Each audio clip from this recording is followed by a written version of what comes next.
कितने नौकरशाहों ने, अधिकारियों ने, नेताओं ने लगाए हैं, ये पता किया जाए किसने अपनी काली कमाई से यहाँ की ज़मीन, फ्लैट और बंगला खरीद रखा है। तो अगर ये जांच हो, प्रॉपर हो, तो सिलीगुड़ी, बंगाल से लेकर दिल्ली, नोएडा, एनसीआर में लाखों करोड़ की संपत्ति मिल जाएगी, बेनामी संपत्ति जो अधिकारियों ने, नेताओं ने खरीद रखा है दूसरे के नाम पर। बिहार के भ्रष्ट नेताओं, अधिकारियों ने कहां किए 500 करोड़ इन्वेस्ट? सिलीगुड़ी और दिल्ली एनसीआर में पड़ताल शुरू। नमस्कार, आप देख रहे हैं सिटी पोस्ट लाइव, मैं हूं सृष्टि राज। सिलीगुड़ी और दिल्ली एनसीआर के फार्म हाउसेज में बिहार के 200 से ज्यादा सफेद पोशों ने 500 करोड़ रुपए से अधिक का काला धन खपाया है। इसके लिए हवाला के जरिए रकम भेजी गई। बिहार की जांच एजेंसियां अब इन साहबों की, जो साहब हैं, इन सभी की कुंडली खंगालने में अब जुट चुकी है, जिससे कई बड़े नामों के बेनकाब होने की पूरी संभावना है। ईओयू, एसवीयू और निगरानी की छापेमारी में लगातार सिलीगुड़ी में अवैध प्रॉपर्टी खरीदने की जानकारी मिल रही है। अब कौन कौन है और कितने नेताओं, अफसरों और इंजीनियरों ने भ्रष्टाचार का साम्राज्य खड़ा किया है और कहां-कहां लगाया है ये पैसा, इसके बारे में विस्तार से जानकारी देंगे chief editor Shrikant Patyos sir. 500 crore रुपए, देखिए ये तो कोई नई बात है नहीं। अगर पटना में जमीन पूरे देश के किसी भी शहर से महंगा है जमीन, तो क्यों है? क्योंकि यहाँ जो अधिकारी हैं, नेता हैं, उनके पास ब्लैक मनी बहुत है और वो मनमानी रकम देकर के जमीन खरीद रहे हैं। तो जमीन की कीमत आसमान छू रही है। पटना में तो 5 करोड़ रुपया कट्ठा जमीन बिक रही है भाई। इतनी महंगी जमीन तो दिल्ली, मुंबई में नहीं है। लेकिन कहीं पकड़े न जाएं, इस बात को ध्यान में रखते हुए जो अधिकारी हैं, नेता हैं, इंजीनियर हैं, भ्रष्ट, अभी यहाँ तो एक इंजीनियर 100 करोड़ का मालिक निकल जाता है। अब इंजीनियर जिसकी कमाई मतलब साल भर में 10 लाख भी नहीं है, वो हो जाता है 100 करोड़पति निकल जाता है, 200 करोड़ का मालिक निकल जाता है। उनके नौकरानी करोड़पति, नौकरानी थार से चलते हैं और वो अरबपति, करोड़पति हैं। तो ऐसे जो अधिकारी हैं, ऐसे नेता हैं, जो इंजीनियर हैं, जो मोटी कमाई कर रहे हैं, अवैध कमाई कर रहे हैं, वो पकड़े ना जाए, इसको ध्यान में रखते हुए वो बंगाल में और दिल्ली एनसीआर में करते रहे हैं पैसा का इन्वेस्टमेंट, ज़्यादातर ज़मीन में, क्योंकि ज़मीन का सरकारी रेट कुछ और होता है और वास्तविक मूल्य कुछ और होता है। तो 10 लाख पेपर पर दिखाया, 2 करोड़ की प्रॉपर्टी ले ली। तो इस तरह से बड़ा खेल चल रहा है। पुलिस की आर्थिक अपराध इकाई विभाग ने पिछले कुछ दिनों में राज्य के भ्रष्ट अधिकारियों के खिलाफ कार्रवाई की है। इसमें उनके द्वारा राज्य के बाहर, खासकर सिलीगुड़ी और दिल्ली एनसीआर में निवेश किए जाने की जानकारी सामने आई है। एजेंसी के सूत्रों के अनुसार सिलीगुड़ी में 200 से ज़्यादा नेताओं, अफसरों ने प्रॉपर्टी खरीदी है। इसी तरह से दिल्ली एनसीआर में भी सैकड़ों अधिकारियों ने और नौकरशाहों ने संपत्ति खरीदी है। करीब 50 लोगों ने तो सिलीगुड़ी के चाय बागान में पैसे लगाए हैं। 150 से अधिक लोगों ने जमीन में अपनी काली कमाई लगाई है सिलीगुड़ी में। और एनसीआर दिल्ली में कितने लोगों ने, कितने अधिकारियों, नेताओं ने लगाई है, उसकी कोई गिनती नहीं है।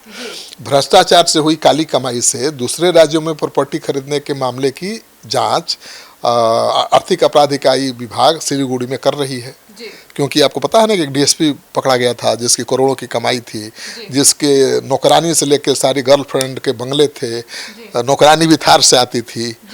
तो जब पुलिस के और सरकार के कान खड़े हुए कि भाई एक डीएसपी 100-200 करोड़ का मालिक हो सकता है, उसकी नौकरानी थार से चल सकती है, बंगले में रह सकती है, तो क्या खेल है। तो जांच जब आगे बढ़ा तो पता चला कि सिलीगुड़ी में प्रॉपर्टी में बहुत ज़्यादा इन्वेस्टमेंट ये अधिकारी कर रहे हैं।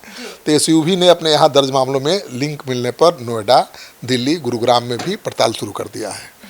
तो केवल बंगाल, सिलीगुड़ी में ही नहीं इन्वेस्टमेंट हो रहा है, वो दिल्ली, एनसीआर, गुड़गांव में भी बहुत पैसा लग रहा है। ये सबको पता है, लेकिन कार्रवाई नहीं हो रही है। अब जांच हो रही है। देखिए, बड़ी मछलियां पकड़ी जाती हैं कि छोटी मछलियों को पकड़ करके पीठ थपथपा लेती है सरकार।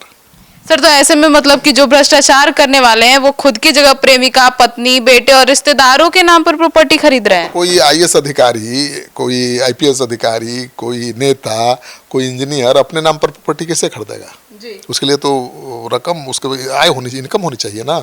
इनकम, सैलरी है 1 लाख रुपया, 10 करोड़ की प्रॉपर्टी खरीद लीजिएगा।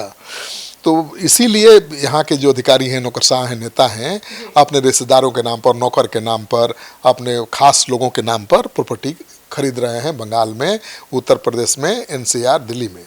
बिहार पुलिस की जांच एजेंसी से जुड़े सूत्रों के अनुसार बिहार के लोगों ने सिलीगुड़ी के कई इलाकों में बहुत निवेश किया है। दिल्ली, एनसीआर, गुड़गांव में बहुत निवेश किया है।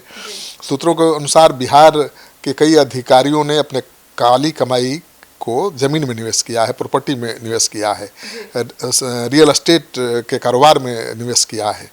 और सिलीगुड़ी का तो रियल एस्टेट कारोबार 60% बढ़ गया है इसी काली कमाई से।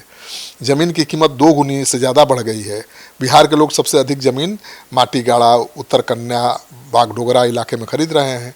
कुछ अधिकारियों ने, नेताओं ने गुरुग्राम, दिल्ली और पंजाब में भी करोड़ों रुपए लगाए हैं। कई आईएएस अधिकारियों के बड़े बड़े फार्म हाउस हैं, ये तो सब लोग जानते हैं। लेकिन सरकार कहाँ कोई कार्रवाई कर रही है। कई के पास तो गुरुग्राम के पॉश इलाके में बड़े बड़े फार्म हाउस हैं, बंगला हैं, बसंत कुंज, बसंत विहार में आईपीएस आईएएस के बंगले हैं। कुछ नेताओं अफसरों ने तो विदेश में भी संपत्ति बनाई है। तो अगर जांच हो सही से तो जितना बजट है बिहार सरकार का उतना तो एक झटके में आ जाएगा। सर, तो ऐसे में तो अब क्यों राज्य से बाहर काली कमाई लगा रहे हैं नेता और अफसर जो है? यहाँ जल्दी पकड़ा जाएंगे ना। देखिए, बिहार का अधिकारी बिहार में, बिहार का इंजीनियर बिहार में, बिहार का नेता बिहार में निवेश करेगा तो तुरंत पकड़ा जाएगा।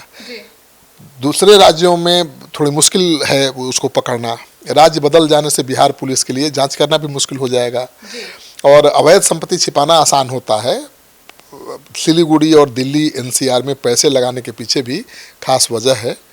बिहार पुलिस को अगर कोई कार्रवाई करनी है तो उसे उस राज्य की पुलिस से इजाज़त लेनी पड़ेगी। एक अनुमान के मुताबिक 3 साल में सिलीगुड़ी और इसके आसपास के इलाकों में करीब 4500 से 5000 करोड़ रुपए के रियल एस्टेट का कारोबार हुआ है। तो नोएडा में, गुड़गांव में, एनसीआर में भी ज़्यादातर निवेशक बिहार के हैं। मतलब सब अपनी काली कमाई बाहर पहुंचा रहे हैं। तो सोचिए ना भाई कि दिल्ली, एनसीआर, गुड़गांव, नोएडा में, सिलीगुड़ी में, बागडोगरा में हजारों करोड़ का रियल एस्टेट का कारोबार खड़ा हो गया है। और कैसे हुआ है? वो बिहार के आम आदमी के पैसे से नहीं, बिहार के नेताओं, नौकरशाहों और इंजीनियरों के काली कमाई से। सर, तो इतना बड़ा खुलासा हुआ कैसे? तो पहले ही बताया कि जो डीएसपी साहब थे सीमांचल वाले, जब वो पकड़े गए, नाम था उनका गौतम कुमार, जांच शुरू हुई तब पता चला। यू की टीम किशनगंज से पूर्णिया तक उसकी संपत्ति की जांच कर रही थी। इसी दौरान टीम को पता चला कि गौतम ने सिलीगुड़ी में पैसे लगाए हैं।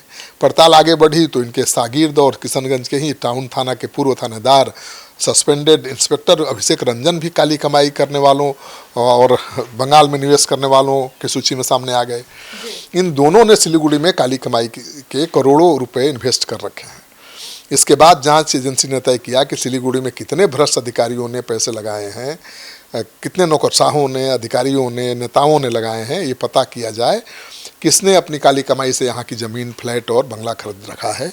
तो अगर ये जांच हो, प्रॉपर हो, तो सिलीगुड़ी, बंगाल से लेकर दिल्ली, नोएडा, एनसीआर में लाखों करोड़ की संपत्ति मिल जाएगी, बेनामी संपत्ति जो अधिकारियों ने, नेताओं ने खरीद रखा है दूसरे के नाम पर। तो सुना आपने। तो अब यह देखना काफी दिलचस्प होगा कि ईओयू की टीम और जो तमाम जांच एजेंसियां हैं वो किस तरीके से इस बड़े जो काले धन की कमाई का इतना बड़ा इन्वेस्टमेंट किया जा रहा है इसका भांडाफोड़ करती है। अब आने वाले दिनों में ही पता चलेगा कि और क्या कुछ खुलासे सामने आते हैं। आपकी क्या राय है, जरूर बताइएगा। धन्यवाद।